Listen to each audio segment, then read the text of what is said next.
Bismillahirrahmanirrahim. Assalamualaikum warahmatullahi wabarakatuh. Hai anak-anakku semua, jumpa kembali dengan saya, Hardiati Sanusi, guru mata pelajaran biologi pada guru pembelajaran Smart School, Dinas Pendidikan Provinsi Sulawesi Selatan. Mari kita bersama anak-anakku sekalian mendukung program Smart School, jadikan Smart School generasi berkarakter cerdaski.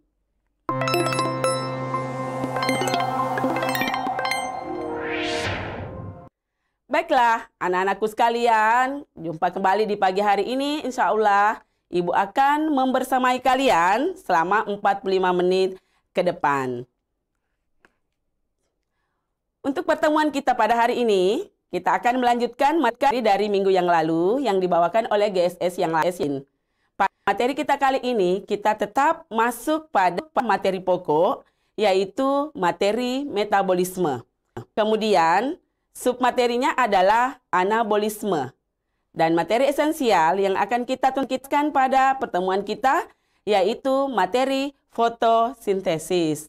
Namun pada hari ini, anak-anakku sekalian, bahwa materi fotosintesis itu kita bagi ke dalam 3 kali pertemuan. Di mana pada pertemuan ini kita akan membahas materi fotosintesis dengan reaksi-reaksi yang terjadi dan faktor yang mempengaruhi, serta beberapa percobaan sederhana tentang fotosintesis. Dan pada pertemuan yang akan selanjutnya, itu kita akan membahas tentang reaksi terang dan reaksi gelap. Baiklah anak-anakku sekalian, untuk pertemuan kita pada hari ini, kita fokus pada materi anabolisme.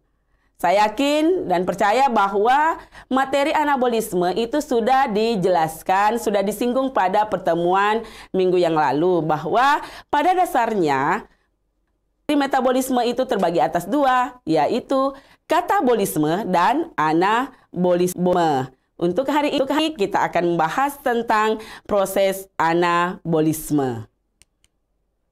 Nah, apapun tujuan pembelajaran yang akan kita capai pada pertemuan kita hari ini, yaitu siswa dapat menjelaskan pengertian fotosintesis. Di sini, pada menjelaskan pengertian fotosintesis, ada beberapa hal yang akan kita capai. Anak-anakku sekalian dapat menjelaskan pengertian fotosintesis, dapat menjelaskan faktor-faktor yang mempengaruhi fotosintesis, dan dapat menjelaskan jenis-jenis penelitian yang berhubungan dengan fotosintesis. Dan pada minggu yang akan datang, pertemuan yang akan datang, ini kita akan mencapai tujuan pembelajaran yang kedua, yaitu menjelaskan tahapan fotosintesis. Dan selanjutnya, siswa dapat menjelaskan tempat, tahapan, dan hasil fotosintesis, reaksi terang, dan reaksi gelap. Nah, kita masuk materi inti ya anak-anakku sekalian, bahwa pada materi anabolisme yang telah dijelaskan pada minggu yang lalu, bahwa materi anabolisme itu adalah proses reaksi. Nah, reaksi apa yang terjadi anak-anakku sekalian? Bahwa kita perhatikan dari gambar ini, bahwa dalam proses anabolisme ini terjadi proses reaksi penyusunan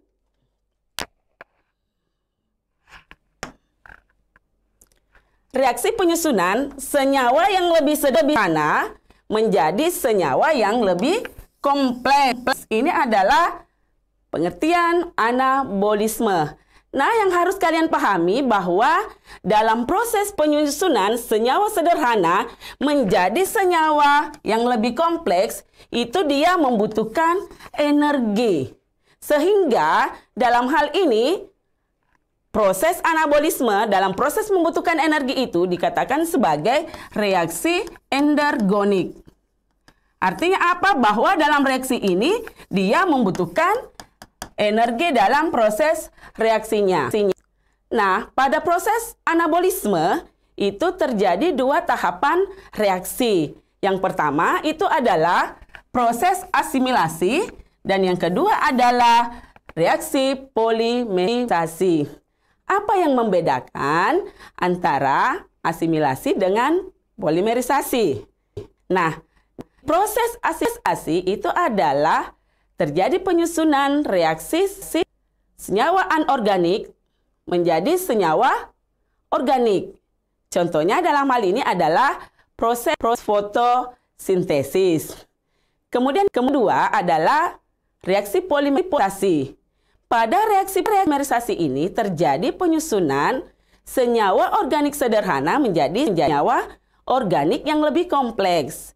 Contohnya apa? Adalah pada saat reaksi penyusunan glukosa menjadi amilum. Bisa dipahami sampai di sini anak-anakku semua?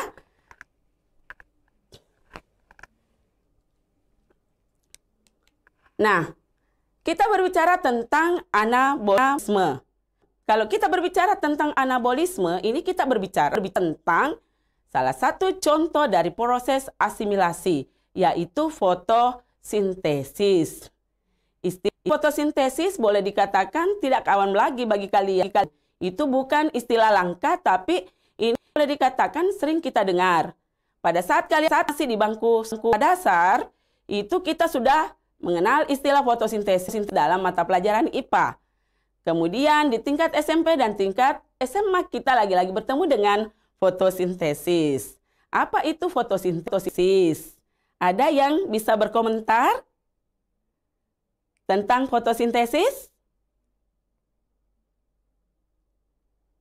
Ya, kalau tidak ada, pada dasarnya kalau kita melihat dari segi kata, fotosintesis itu terdiri dari dua kata. Foto dengan sintesis. Foto itu adalah cahaya, sintesis itu adalah proses penggabungan. Nah, seperti apa yang dimaksud dengan fotosintesis? Nah, ini kita bisa melihat apa itu fotosintesis. Nah, kalau kita melihat secara detail, fotosintesis itu adalah proses biokimia dalam penyusunan senyawa karbohidrat dari senyawa anorganik. Dalam hal ini, karbon dioksida dan air. Dan tentunya dalam penyusunan senyawa ini ada bantuan cahaya pada tumbuhan yang mengandung zat hijau daun. Dalam hal ini klorofil. Ini kita bisa lihat secara sederhana bagan atau daur terjadinya proses fotosintesis. Di mana pada proses fotosintesis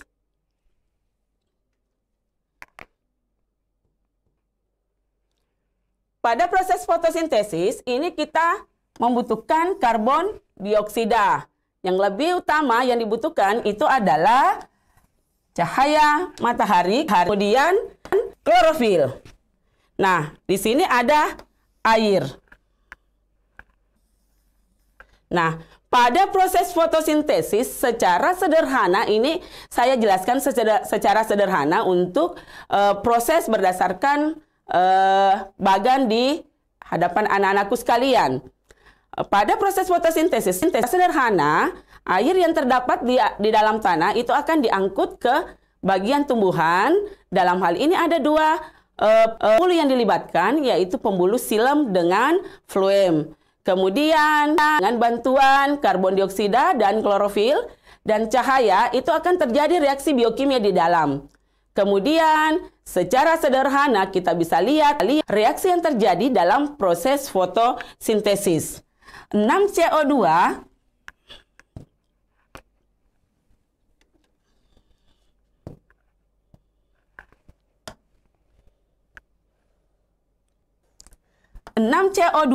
ditambah dengan O, ini dengan bantuan ini cahaya matahari dengan klorofil, itu akan menghasilkan 6O2 ditambah dengan C6H12O. Itu adalah reaksi sederhana dari fotosintesis. Tentang bagaimana proses yang terjadi di dalam fotosintesis, yang kita kenal itu ada dua proses, yaitu reaksi terang dengan reaksi gelap. Itu akan saya bahas esok hari ya.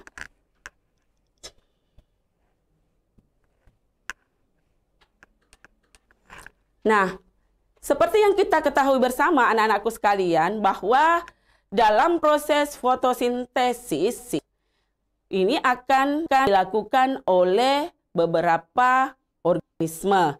Namun seperti yang kita pahami bersama bahwa tidak semua organisme itu mampu mensintesis makanan sendiri. Nah, pada kegiatan kita kali ini bahwa kita harus memahami bahwa proses fotosintesis itu akan dilakukan oleh organisme autotrof. Di materi kelas 1 kalian sudah mempelajari tentang penggolongan organisme. Dilihat dari kemampuan untuk mensintesis makanan sendiri itu bisa terbagi atas dua, yaitu autotrof dengan heterotrof.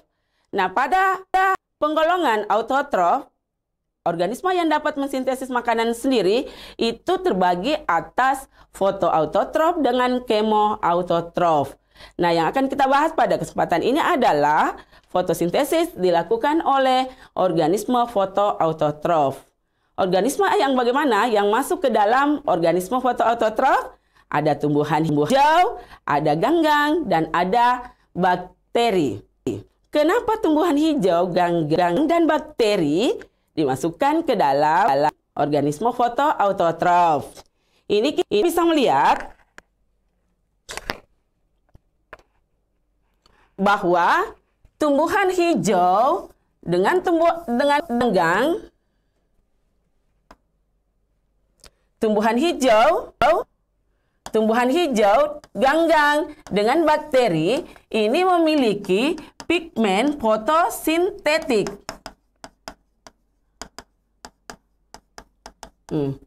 Nah, sekarang ada beberapa jenis pigmen fotosintetik yang bisa kita perkenalkan di sini. Yang pertama itu adalah klorofil. Nah, klorofil ini adalah pigmen yang bisa memberikan warna hijau. Kemudian yang kedua adalah karotin.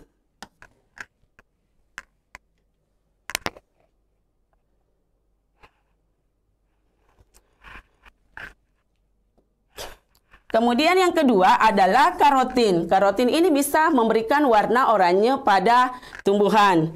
Kemudian yang ketiga adalah phycoerythrin. Phycoerythrin ini adalah sejenis pigmen yang terdapat pada Chloroplasma rhodophyta, sehingga pada air laut itu dia berwarna merah. Kemudian phycocyanin. Pada phycocyanin itu adalah jenis pigmen yang berwarna merah dengan biru, sehingga organisme tersebut bisa melangsungkan fotosintesis.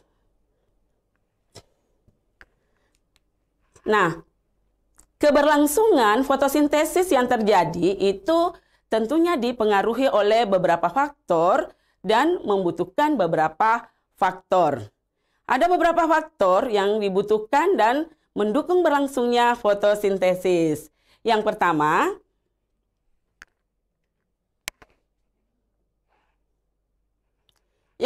itu adalah cahaya. Kebutuhan cahaya pada tanaman itu berbeda-beda.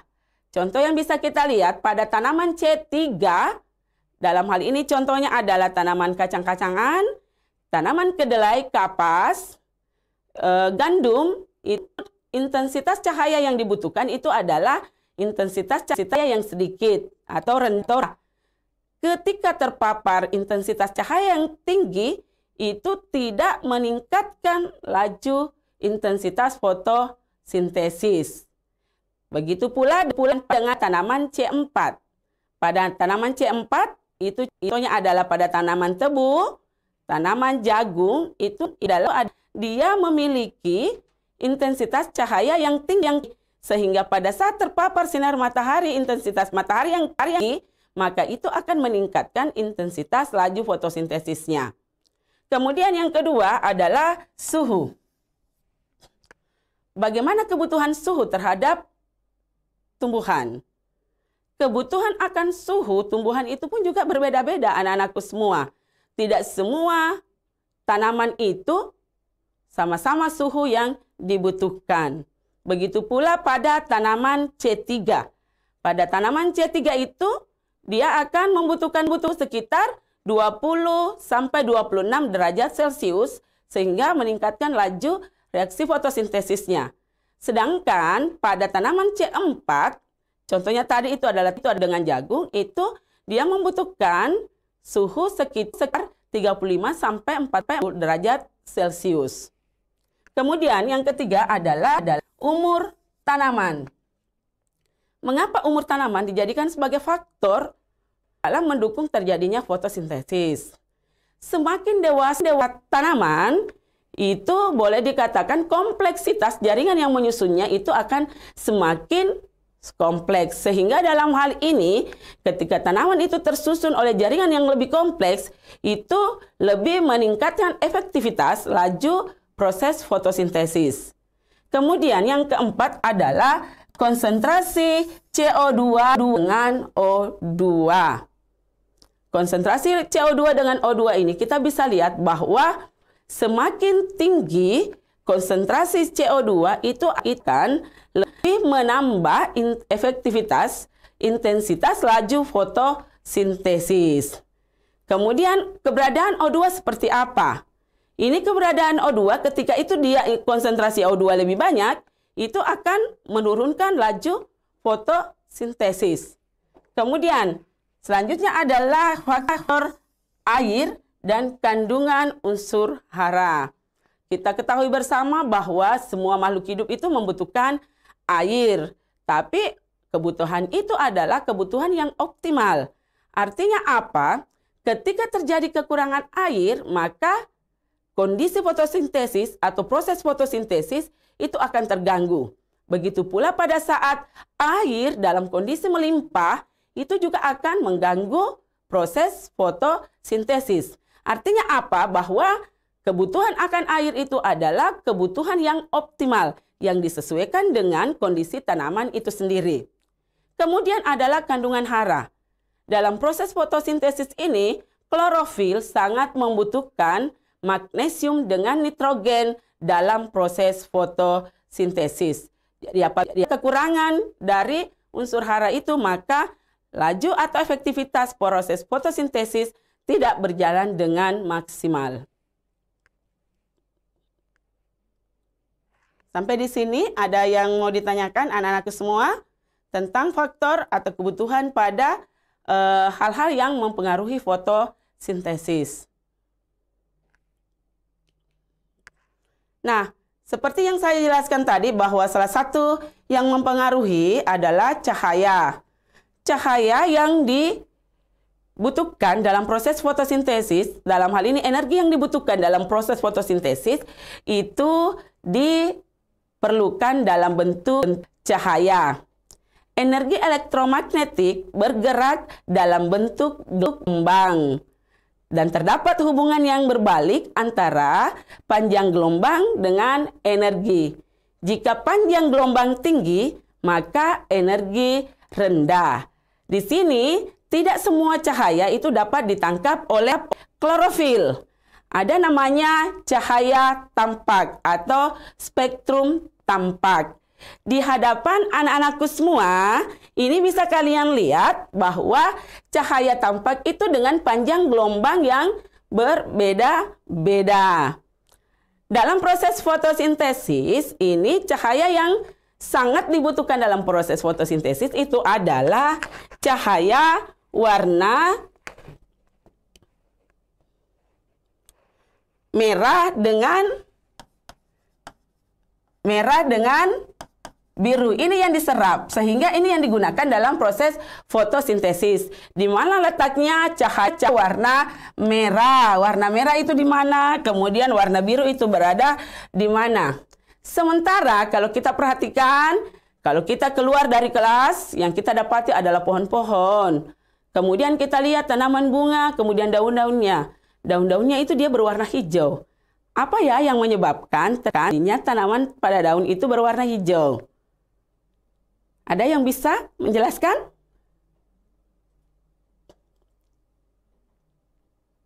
Apa kira-kira kenapa bisa daun pada tanaman itu berwarna hijau?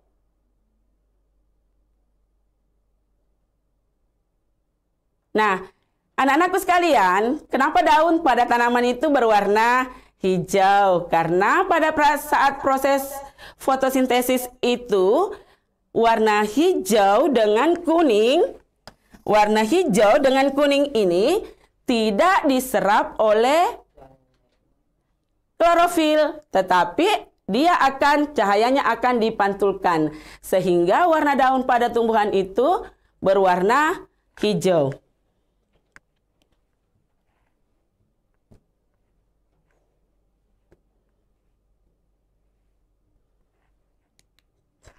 Nah, sekarang setelah kita mengetahui faktor-faktor yang mempengaruhi proses fotosintesis, di mana kira-kira terjadi fotosintesis? Di materi kelas 11 pada tahun kemarin, kalian berada di kelas 11, kalian telah belajar tentang struktur dan perkembangan struktur dan jaringan pada tumbuhan. Di materi ini kalian mempelajari tentang bagaimana struktur jaringan tumbuhan, bagaimana struktur dari organel-organel pada tumbuhan. Salah satu organel tempat berlangsungnya fotosintesis itu terjadi pada daun. Nah, ini kita bisa lihat.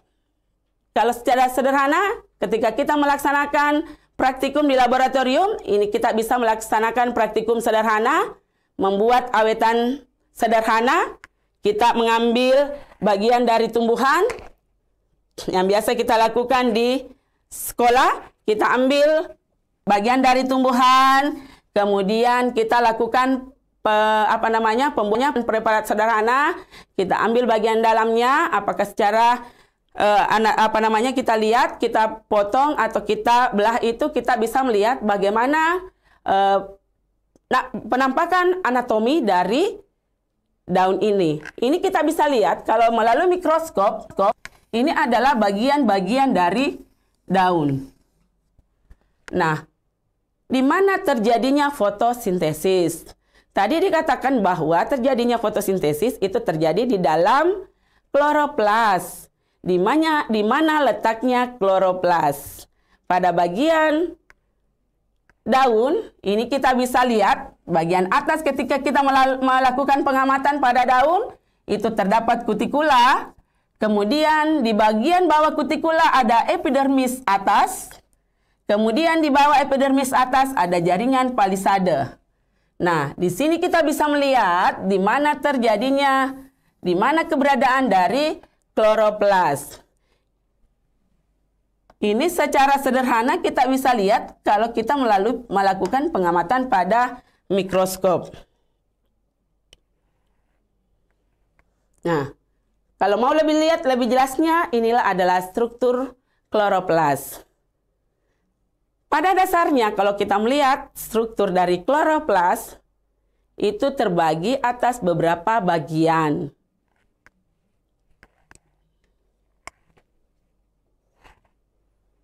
Yang pertama adalah membran luar. Pada dasarnya kloroplas itu tersusun atas membran ganda. Kemudian yang pertama itu adalah membran luar. Inilah yang memberi bentuk pada kloroplas. Seperti halnya pada mitokondria, pada membran luar itu tersusun atas protein. Protein yang menyusun pada kloroplas itu dinamakan dengan porin. Pada bagian membran luar, ini bisa terjadi transportasi zat kecil. Sehingga pada membran luar, ini dia sifatnya permeabel. Artinya apa dia permeabel? Artinya terjadi transportasi zat. Ini zat bisa masuk dan bisa keluar melewati membran ini. Dari bagian dalam ke keluar atau dari luar ke dalam. Kemudian yang kedua adalah membran dalam. Keberadaan membran dalam ini berada di dalam membran luar. Tapi ini dibatasi sebuah membran. Jadi ini adalah membran dalam, ini dibatasi sebuah jaringan. Kemudian pada membran dalam ini akan melindungi dari cairan yang disebut dengan stroma. Stroma itu adalah cairan-cairan yang berisi enzim yang itu akan digunakan dalam fotosintesis. Dalam hal ini fotosintesis yang tidak membutuhkan cahaya. Kemudian adalah tilakoid. Tilakoid biasa juga kita lihat kalau ada di foto-foto di buku itu bisa kita lihat seperti kepingan uang logam. Nah, ini ada tilakoid. Ini adalah semacam lempeng yang merupakan di sini tempat dikumpulkannya partikel-partikel cahaya dalam proses fotosintesis. Ketika tilakoid itu tersusun seperti ini, inilah yang disebut dengan grana. Di dalam grana ada lumen atau rongga. Ini apa isinya ini? Ini berisi enzim-enzim yang dibutuhkan dalam metabolisme sel itu sendiri. Ya, bisa dipahami sampai di sini. Itu adalah bagian dari kloroplas. Kemudian, salah satu faktor yang mempengaruhi fotosintesis itu adalah klorofil. Pada dasarnya, yang kita kenal itu ada 4 klorofil. Klorofil A, klorofil B, klorofil C, dan klorofil D. Di mana keberadaan masing-masing klorofil. Klorofil A itu terdapat pada umumnya terdapat pada tumbuhan tinggi, kemudian pada ganggang dengan pada cyanobacteria. Begitu juga klorofil B. Klorofil juga itu ada beberapa ditemukan pada tumbuhan tingkat tinggi, kemudian pada cyanobacteria. Kemudian pada klorofil C dengan D itu tidak ditemukan pada tumbuhan tingkat tinggi. Sehingga fokus kita ini hanya membahas tentang klorofil A dengan klorofil B. Apa yang membedakan antara klorofil A dengan klorofil B? Ini bisa kita lihat ada 8 faktor pembeda. Yang pertama itu adalah kemampuan menyerap warna. Anak-anakku bisa melihat pada tabel yang saya tampilkan di sini. Bagaimana kemampuan menyerap warnanya klorofil A dengan klorofil B. Kemudian kemampuan penyerapan atau absorpsinya. Kemudian panjang gelombang dengan penyerapan efektif. Kemudian bagaimana kontribusi dalam proses fotosintesis. Kemudian yang kelima adalah pembedanya dari pencerminan warna. Kemudian perbedaan struktural. Kemudian tempat ditemukannya klorofil A dengan klorofil B. Kemudian yang 8 adalah peran dari klorofil A dengan klorofil B. Itulah yang akan menjadi faktor pembeda dari klorofil A dengan klorofil B. Dan bagaimana peranan dari klorofil A dengan klorofil B terhadap fotosintesis, ini nanti akan kita jelaskan pada peristiwa reaksi terang dengan reaksi gelap. Berpengaruhkah klorofil terhadap proses tersebut? Insya Allah kita akan jelaskan pada pertemuan selanjutnya. Kemudian berbicara tentang fotosintesis, sebagai orang eksat itu tentunya kita tidak menerima begitu saja. Ini kita bisa melihat dari beberapa penelitian yang dilakukan oleh beberapa ilmuwan yang membuktikan tentang proses fotosintesis. Di sini yang pertama yang melakukan penelitian tentang proses fotosintesis adalah Julius von Sachs. Itu dilakukan pada tahun 1860. Sehingga percobaan yang dilakukan oleh Julius itu kita kenal dengan istilah percobaan Sachs. Apa yang akan dilakukan oleh Sachs? Ini adalah untuk membuktikan bahwa cahaya sangat berperan dalam fotosintesis. Yang kedua, bahwa proses fotosintesis menghasilkan zat gula atau karbohidrat yang disebut amilum. Apakah ini bisa dibuktikan oleh Sachs? Dan ini, ayo anak-anakku semua, kita bisa lakukan praktikum sederhana di laboratorium kita masing-masing. Nah, apa yang dilakukan oleh Sachs? Ini dia menutup sebagian daun menggunakan aluminium foil. Dan ini dilakukan saat daun masih berada di pohon. Apa tujuan Sachs melakukan ini? Untuk membuktikan bahwa cahaya sangat berpengaruh dalam proses fotosintesis. Yuk kita lihat bagaimana cara Sachs melakukan penelitian. Nah, alat bahan yang digunakan.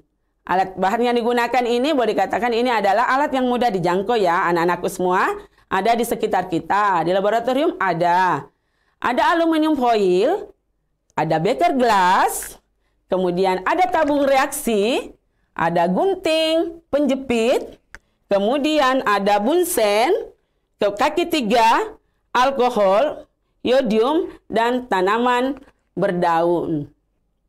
Tanaman berdaunnya itu tadi sudah dikatakan bahwa dia masih berada di dalam pohonnya, sehingga dalam hal ini kita bisa menggunakan tanaman yang berada di dalam pot.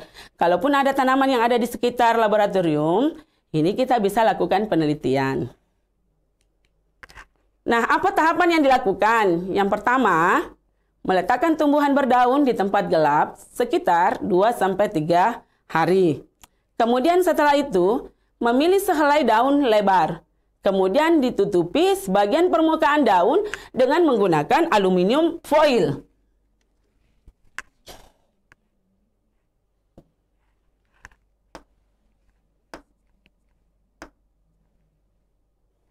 Nah, ini yang dilakukan. Saat melakukan penutupan, ini pada bagian daun dia menutupi dengan aluminium foil, tapi tidak semuanya ditutupi pada daun. Ada sebagian yang dibiarkan terbuka.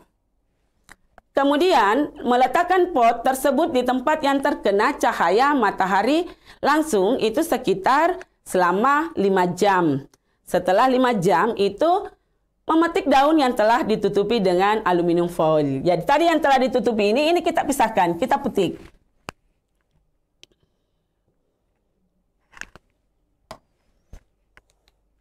Nah, setelah itu, daun yang telah dipetik tadi kita rebus dalam air mendidih selama beberapa menit sampai layu. Apa tujuan dari perebusan yang kita lakukan? Ini agar sel-sel daun rusak dan amiloplas dapat pecah, sehingga ketika amiloplas pecah, amilum akan bebas keluar, tersebar. Kemudian, merebus daun dalam alkohol. Kenapa ya lagi direbus dalam alkohol? Ini perebusan daun dalam alkohol ini difungsikan untuk melarutkan klorofilnya. Kemudian mencuci daun di bawah air mengalir. Setelah itu, menetesi daun dengan larutan lugol, iodium, kemudian mengamati perubahan warnanya. Ini ingatan kita pada materi kelas 11, ada uji saat makanan di materi kelas 11. Kira-kira ya ketika misalkan ditetesi dengan iodium atau lugol, ketika kita mendapatkan warnanya nanti, ini adalah uji saat makanan apa? Nah, ketika setelah ditetesi dengan iodium, ini ada perubahan warna. Ini kita bisa melihat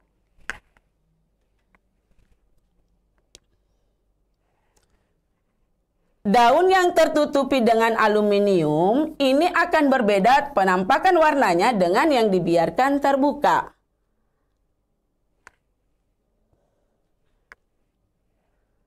Nah, sekarang muncul pertanyaan. Bagaimanakah perbedaan warna antara permukaan daun yang ditutupi aluminium foil dengan permukaan daun yang tidak ditutupi dengan aluminium foil?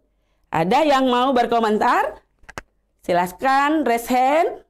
Ya, silakan ada yang mau berkomentar? Adakah perbedaan penampakan daun antara daun yang ditutupi dengan aluminium foil dengan yang tidak ditutupi dengan aluminium foil? Iya, terima kasih atas jawabannya anak-anakku semua. Berikan tepuk tangan kepada teman-temannya. Ya, atau masih ada yang mau berkomentar yang lain? Baiklah anak-anakku semua, tadi benar ya apa yang dikatakan oleh salah satu teman kalian tentang apa?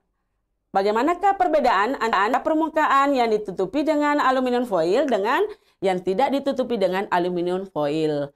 Pada penampakan ini kita bisa melihat, dan benar tadi apa yang dikatakan, bahwa di sini pada daunnya ini akan berwarna pucat. Ini akan berwarna pucat ya, karena ini tidak ada amilum. Tidak terjadi fotosintesis. Sementara di bagian ini yang berwarna ke biru kehitam-hitaman, ini terdapat amilum. Sehingga dalam hal ini terjadi fotosintesis karena pada akhir dari fotosintesis itu menghasilkan amilum. Nah, sekarang kita melihat bahwa kesimpulan dari percobaan SATS ini adalah yang pertama fotosintesis menghasilkan cahaya, kemudian yang kedua fotosintesis menghasilkan amilum. Nah, kita lanjut pada percobaan yang kedua. Percobaan yang kedua ini adalah percobaan yang dilakukan oleh Jan Ingenhousz, sehingga percobaan ini kita kenal dengan istilah percobaan Ingenhousz. Ingenhousz ingin membuktikan bahwa proses fotosintesis ini menghasilkan oksigen. Apa yang dilakukan oleh Jan Ingenhousz? Kita intip dulu ya. Nah, dia melakukan suatu penelitian dengan menggunakan alat dan bahan. Ada beker gelas, ada corong kaca, ada tabung reaksi, kemudian ada termometer, kemudian ada tumbuhan air. Dia menggunakan es, air hangat, natrium biokarbonat, NaHCO3 dengan kawat. Ini adalah bahan yang disediakan. Dan Ibu yakin semua ada di laboratorium anak-anakku semua. Ini bisa kita lakukan praktikum secara sederhana. Apa yang dilakukan oleh Ingenhousz? Ini rangkaian penelitiannya, alatnya seperti ini yang ada di hadapan anak-anakku semua. Jadi Ingenhousz melakukan rangkaian dengan posisi corong dengan beker gelas, kemudian tanaman berada di bawah corong. Ini ada hal yang harus kita lihat bahwa upayakan tabung reaksi dalam keadaan penuh berisi air. Kenapa? Supaya tidak ada rongga udara. Apa perlakuan yang dilakukan oleh Jan Ingenhousz? Ini kita bisa melihat ada 6 yang disiapkan beker gelas dengan perlakuan yang berbeda. Pada beker gelas yang pertama itu adalah, jadi ini semua beker gelas diberikan label. Pada beker gelas yang pertama ini tanpa tambahan perlakuan dan diletakkan di tempat terkena cahaya matahari. Kemudian di beker gelas kedua ini ada penambahan 5 gram NaHCO3 diletakkan di tempat yang terkena matahari. Yang ketiga, penambahan 10 gram NaHCO3. Adakah nanti perubahan yang terjadi dengan penambahan tersebut? Nanti akan kita lihat bagaimana hasil dari percobaan yang dilakukan. Keempat, penambahan es batu. Kemudian yang kelima, ini adalah penambahan air hangat. Sementara beker gelas yang keenam itu tanpa tambahan perlakuan dan ditempatkan di tempat yang teduh. Nah, ini setelah dilakukan pengamatan, maka ini hasil yang dapatkan pada proses pengamatan tersebut. Perlakuan pada beker gelas 1, 2, 3, 4, 5 dengan 6. Ini terdapat adanya gelembung. Keberadaan gelembung ini menandakan bahwa beberapa banyak oksigen O2 yang muncul pada permukaan pada ujung corong. Ini kalau misalkan tanda positifnya itu 1, berarti adalah gelembung yang muncul itu adalah sedikit. Kemudian kalau 2, ini adalah gelembungnya sedang. Ketiga, ini gelembungnya banyak. Keempat, ini banyak sekali. Kemudian yang kalau misalkan ini sangat banyak sekali. Nah, dari percobaan yang dilakukan, ya kira-kira pada beker gelas yang keberapa yang memperlihatkan adanya banyak sekali gelembung. Itu pada beker gelas yang ketiga. Beker gelas yang ketiga itu ada penambahan 10 gram NaHCO3. Sementara yang paling sedikit itu pada perlakuan yang ke-6. Itu tidak ada penambahan apa-apa, kemudian dia ditempatkan di tempat yang teduh.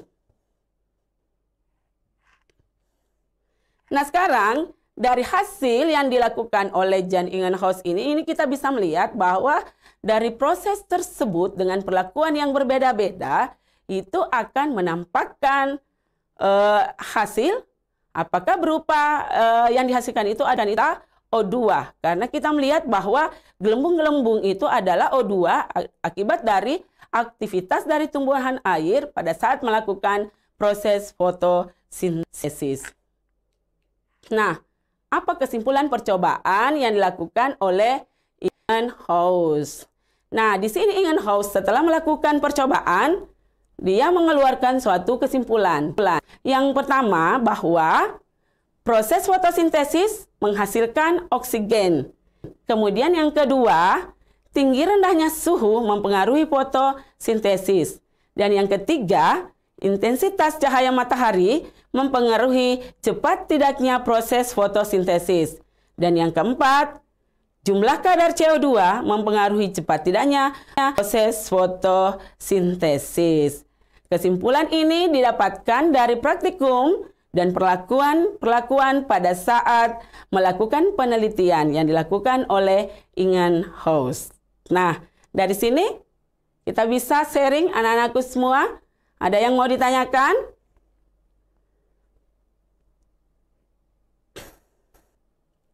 Nah, kalau tidak ada yang mau ditanyakan, ini ada beberapa contoh pertanyaan, contoh soal yang bisa kita bahas bersama, dan ini biasa muncul di soal-soal UTBK, soal-soal ujian.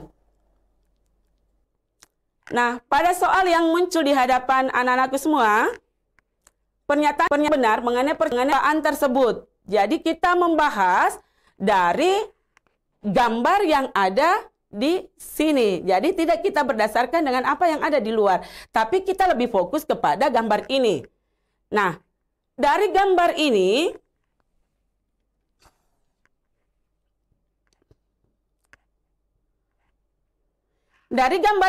ini adalah X, kemudian ini adalah Y. Di bagian X, pada saat Ingenhousz melakukan percobaan ini akan muncul gelembung-gelembung. Gelembung-gelembung yang muncul ini adalah O2. Kemudian pada bagian Y ini adalah tanaman hidrilla. Nah, sekarang pernyataan yang benar mengenai percobaan tersebut. Yang mana kira-kira? Bagian A, gas CO2 dari X. Tadi sudah dikatakan bahwa gelembung yang keluar itu adalah O2, bukan CO2. Berarti ini salah. Kemudian yang kedua, gas O2 di X.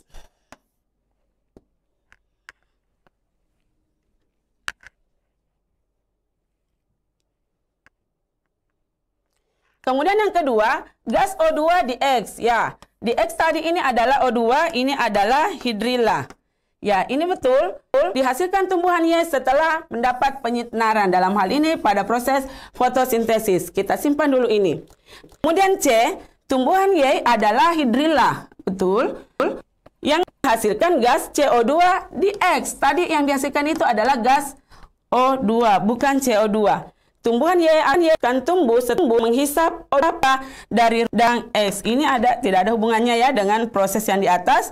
Berarti ini dia salah, kemudian ini adalah jawaban yang benar. Nah, oke anak-anakku semua, sebenarnya masih ada soal yang bisa saya munculkan. Ini bisa anak-anakku konsultasikan, kita bahas bersama dengan Bapak Ibu pendamping guru pembelajar Smart School di sekolah masing-masing. Dan ini ada soal yang saya tampilkan untuk nomor 2, dan ini bisa dijadikan sebagai bahan diskusi kalian. Ini perhatikan gambar percobaan Ingenhousz berikut. Hasil akhir percobaan tersebut, pada ujung corong terdapat gelembung-gelembung udara. Udaranya apa? A. Terjadi pembentukan CO2 yang dilakukan oleh tanaman hidrilla. B. Terbentuk O2 dari proses fotosintesis yang dilakukan hidrilla. C. Terbentuk gas hidrogen akibat pemecahan H2O. Dan D. Adanya hasil respirasi tanaman hidrilla. Dan E. Timbulnya uap air akibat paparan cahaya matahari. Oke, anak-anakku sekalian, dia guru pendamping GSS di sekolah masing-masing yang hebat. Ini silahkan didampingi anak-anak kita untuk pembahasan nomor 2. Oke, anak-anakku sekalian, sekian untuk pertemuan kita hari ini. Saya akhiri dulu. Sekian dengan ucapan Assalamualaikum warahmatullahi wabarakatuh. Bersama GSS, sahabat Smart School. Smart School berkarakter cerdas.